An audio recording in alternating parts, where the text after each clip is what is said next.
Evil is the nature of mankind. Evil must be your only happiness.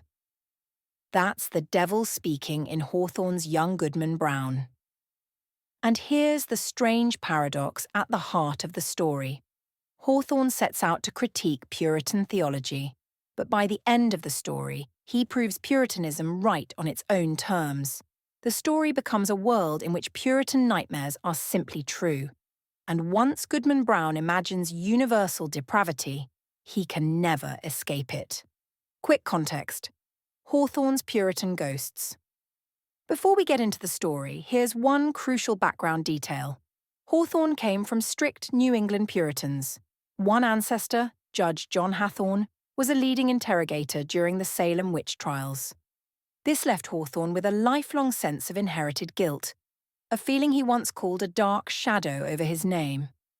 So when he writes young Goodman Brown, he isn't inventing Puritans as villains from a distance. He's wrestling with his own cultural DNA. The setup: a man who thinks he can visit evil and come back safe. We start in Salem Village. Young Goodman Brown is newly married to Faith, a character whose name is not subtle at all. She's both his wife and his spiritual faith. Her pink ribbons signal innocence, purity, but also the possibility of mixing the pure, white, with the passionate, red. He leaves her at sunset, that in-between hour when light is fading, but night hasn't fully taken over. She begs him not to go. A lone woman is troubled with such dreams. She confesses she's anxious and plagued by troubling dreams. Symbolically, she's the last voice of conscience saying, "Don't go into that kind of darkness." Brown refuses. He tells her, "This one night I must be gone, and after this one night, I'll cling to her skirts and follow her to heaven." This is his tragic illusion, that he can choose darkness temporarily, experience it, and then stroll back into the light, unchanged. The man who thinks he's strong enough to flirt with evil just once. If you're thinking this sounds a lot like Genesis, yes, it's the just one bite mindset, or just one night in the forest. Into the forest, the Puritan imagination, made real. Brown steps from the village into the forest, which for the Puritans was, geographically, the wilderness, imaginatively, the devil's territory. It's where the civilized Christian space of Salem ends and the unknown begins. It's also Hawthorne's metaphor for Brown's inner psyche, the place where repressed fears and desires live. Brown mutters to himself, "There may be a devilish Indian behind every tree. What if the devil himself should be at my very elbow?" So his inherited Puritan fears come spilling out. Indigenous people as demonic, the forest as spiritually dangerous. And then, exactly at that moment, the devil appears. The devil is not monstrous. He looks like a respectable older man wearing grave and decent attire.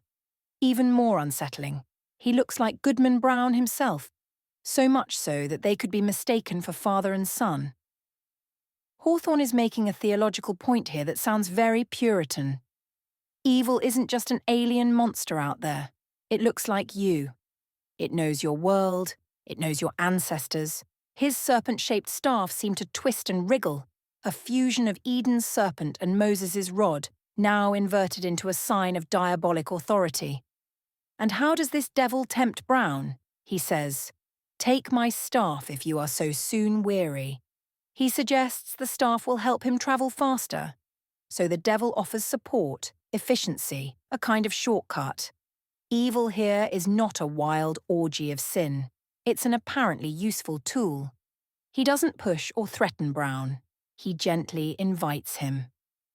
The devil's real weapon: knowledge. Nothing in this story is more important than how the devil uses knowledge.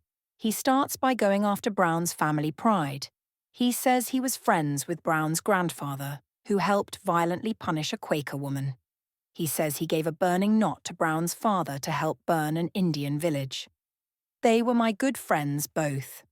So Brown's godly lineage is exposed as historically violent and cruel. On one level, Hawthorne is obviously criticizing Puritan history, religious persecution, colonial violence, witch trials. For Brown, it means evil is in his bloodline. His ancestors walked this same path with the devil. His belief in a pure lineage collapses. The devil doesn't lie to him. He tells the truth, or at least a selectively framed truth, in order to destroy his faith. That's exactly how the biblical Satan works. Satan quotes and twists scripture to Christ in the wilderness, but for evil ends. The collapse. His models of piety fail him. Brown sees his catechism teacher Goody Cloyes in league with the devil. He sees the minister and deacon Goodman heading to the same ritual. He cries, "How should I meet the eye of that good old man?" Our minister. Brown's faith relies on the visible purity of others. Once that purity collapses, Brown collapses too. The witch meeting. A parody of church. Brown arrives at a clearing that resembles a church inverted. A rock shaped like a pulpit, 4 burning pines, like candles, a hymn sung, such as the pious love, but praising sin and a congregation made of both saints and sinners. This is worship, just reversed. The congregation is a mixture of respected officials, ministers, good women, young girls, openly sinful people, indigenous powwows. To Brown, this confirms the worst possible theology. Puritan depravity is universal. No one is good. And then the dark figure, who looks suspiciously like a Puritan minister, calls for the converts, Goodman, Brown, and a veiled figure who turns out to be Faith. This is Eden reversed. Not Adam and Eve discovering sin together, but Goodman, Brown, and Faith about to be initiated into knowledge of universal corruption. The devil promises them a special power. They will see the whole earth one stain of guilt, one mighty blood spot. They will understand the deep mystery of sin in every human heart. That is Calvinist total depravity turned into a vision. Despair, the devil's true victory. Despair is the death of faith. And once you're in despair, you might as well sin freely because nothing matters. Hello, nihilism. That's exactly what happens to Brown. He sees Faith at the altar. A pink ribbon falls from the sky. He cries, "My faith is gone." He doesn't just mean his wife is compromised. He means his faith in goodness, in humanity, in God, is gone. His world is morally destroyed. Once Brown believes everyone is corrupt, including faith, he has no theological category left except despair. He then utters the most chilling line in the story. "There is no good on earth, and sin is but a name. Come, devil, for to thee is this world given." Compare that directly with Jesus in the wilderness. Jesus, "Get thee behind me, Satan." Goodman, Brown, "Come, devil."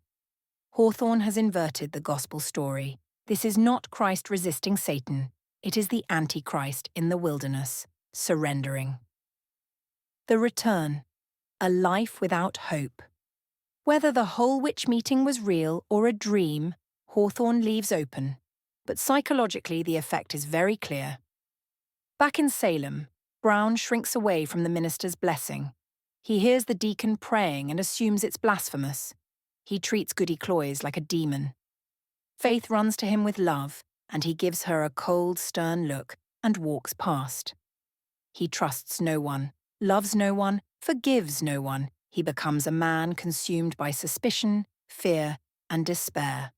And Hawthorne ends with, "They carved no hopeful verse upon his tombstone, for his dying hour was gloom." Brown's tragedy is not that he witnessed sin. It's that he lost the ability to imagine goodness. So, what is Hawthorne actually saying? Here's how I'd put it. Hawthorne intends to expose the cruelty and psychological damage of Puritan theology. But by constructing a universe where the devil works exactly as Scripture describes, revelation destroys faith, despair kills the soul, all humans appear corrupt, and exposure to evil damns you permanently, he ends up reproducing the Puritan world view. The critique circles back and becomes the confirmation. So the story leaves us with a serious challenge. If it's true that human beings are flawed and sinful, what do we do with that knowledge? Do we become like Goodman Brown, suspicious, joyless, unable to love? Or is there a way to acknowledge human imperfection and still choose trust, mercy, and grace? Hawthorne shows us what happens when someone learns the reality of sin, but never learns grace. And that, maybe, is the real tragedy of young Goodman Brown.